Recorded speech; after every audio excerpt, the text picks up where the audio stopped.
नमस्कार, आप देख रहे हैं भारत टाइम्स न्यूज। आगर मालवा। आज आगर नगर में करणी सेना परिवार के राष्ट्रीय अध्यक्ष जीवन सिंह शेरपुर की अगुवाई में राजपूत समाज की भव्य शौर्य यात्रा निकली, जिसमें हजारों की संख्या में समाज जन और करणी सैनिक शामिल हुए। ये यात्रा समरसता और शौर्य के भाव को दर्शाते हुए शहर के प्रमुख मार्गों से गुजरी, जिसने पूरे नगर में उत्साह का माहौल बना दिया। यात्रा का शुभारंभ संविधान निर्माता बाबा साहब भीमराव अंबेडकर की प्रतिमा पर माल्यार्पण के साथ हुआ। इसके बाद शौर्य यात्रा शहर के प्रमुख मार्गों से होते हुए विजय स्तंभ पहुंची, जहां महाराणा प्रताप की प्रतिमा पर माल्यार्पण किया गया। यात्रा का समापन पुरानी कृषि उपज मंडी में हुआ, जहां आगर नगर पालिका परिषद के पार्षदों का महाराणा प्रताप की प्रतिमा स्थापना करने के लिए महाराणा प्रताप की तस्वीर भेजकर और पुष्पमालाओं से स्वागत कर आभार व्यक्त किया गया। दोपहर 1 बजे शुरू हुई ये शौर्य यात्रा 3 बजे पुरानी कृषि उपज मंडी पहुंची। इस दौरान हजारों युवा और करणी सैनिक जय भवानी मध्य प्रदेश का एक ही किंग जीवन सिंह और जय शिवा सरदार की महाराणा प्रताप की जैसे नारों के साथ उत्साहपूर्वक शामिल हुए। यात्रा में शामिल समाज जन और युवाओं ने एकजुटता और सामाजिक समरसता का संदेश दिया। जीवन सिंह शेरपुर के नेतृत्व में ये शौर्य यात्रा न केवल राजपूत समाज की एकता का प्रतीक बनी, बल्कि क्षेत्र में उनके प्रभाव और लोकप्रियता को भी उजागर किया। यह आयोजन आगर मालवा के लिए एक ऐतिहासिक पल रहा, जिसने सामाजिक समरसता और शौर्य की भावना को और मजबूत किया।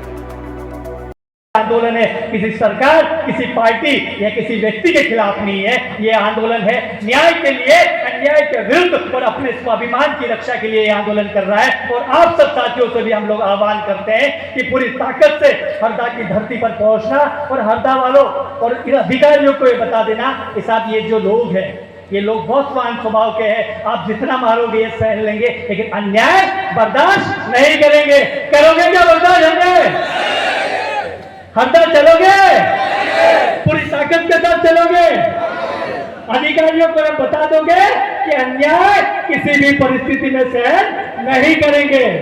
जीवन सिंह जी ने 21 दिसंबर का आह्वान कर दिया, या भाजपा कांग्रेस से लगाकर कई समाज के वरिष्ठ बैठे हैं। मैं आप सबसे भी आह्वान करता हूं कि पार्टी और उसकी नीतियों को अलग रखकर न्याय और स्वाभिमान की इस लड़ाई में हमारा साथ देना, ताकि भविष्य में भी जीवन सिंह जैसे लोग खड़े हो सके और इस आवाज को बुलंद कर सके।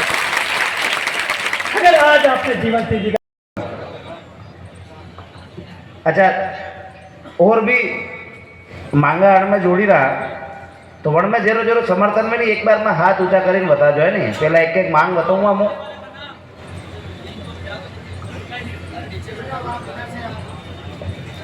एक बार सब लोग मलिन आवाज उठे रहा लव जिहाद की, थोड़ो सो नाम को कंफ्यूजन है वहां की अपनी बात में बात एक ही अपने यहाँ लव मैरिज के खिलाफ, कई के खिलाफ है? आप लोग हो के नहीं हो? एक बार फिर डबल बता जो लोग लव मैरिज के खिलाफ है हाथ खड़ा करो। कहीं आधा दूधा नहीं हुए कई चक्कर है।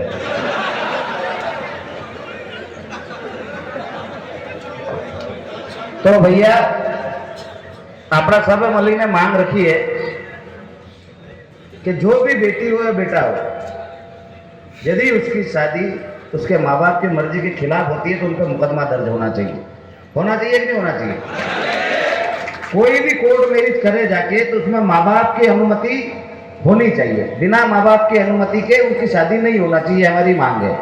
अब देखो, हमें भ्रमित करने के लिए जो भी सरकार में बैठे हैं लोग, वो खाली वोट बैंकों की राजनीति के लिए हिंदू मुसलमान करके लड़ा रहे हैं। हम तो ना हमारी बेटी को किसी को देंगे ना किसी की बेटी लेके आएंगे। ये है क्षत्रिय धर्म।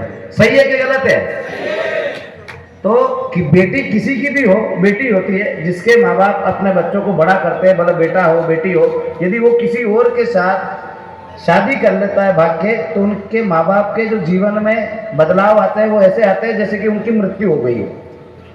उनको असहनीय दर्द को सहन करना पड़ता है, क्योंकि उनके बच्चे कहीं ना कहीं वो गलती करते हैं और उसका दुख कौन भुगतता है? माँ बाप। और इसका काम किसके पास है? सरकारों के पास। सरकार को कानून क्या बनाना चाहिए कि बिना माँ बाप की सहमति के किसी भी समाज हो या धर्म की हो, बेटी है तो उसके माँ बाप की सहमति होगी तभी शादी होगी, वरना नहीं होगी। वरिष्ठ पत्रकार नजीर जी अहमद, आप दिल्ली से आप आदर्श प्रेस क्लब के जिलाध्यक्ष इंदु सिंह जी यादव, दारा सिंह जी दुनिया से, राहुल जी कितोजा पब्लिक से, हमारा साथी अपने पंकज जी डामरिया और ये हनीफ भाई और ये एनडीटीवी के जफर भाई मुझे बहुत सहयोग करते हैं